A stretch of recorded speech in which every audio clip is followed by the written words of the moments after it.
Oh, so this is what goes on behind my back then.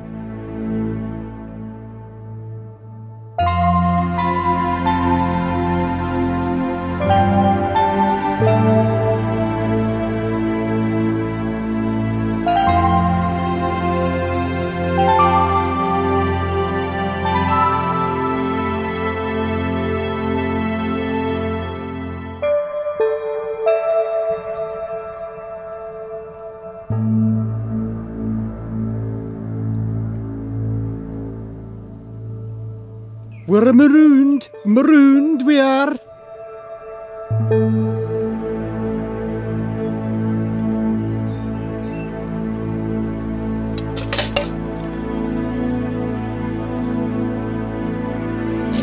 What are you cooking there, Mike?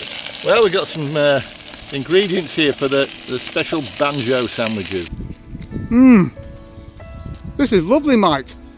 But just tell me again why they call it a banjo sandwich. Well, have you seen the state of your shirt? Oh no!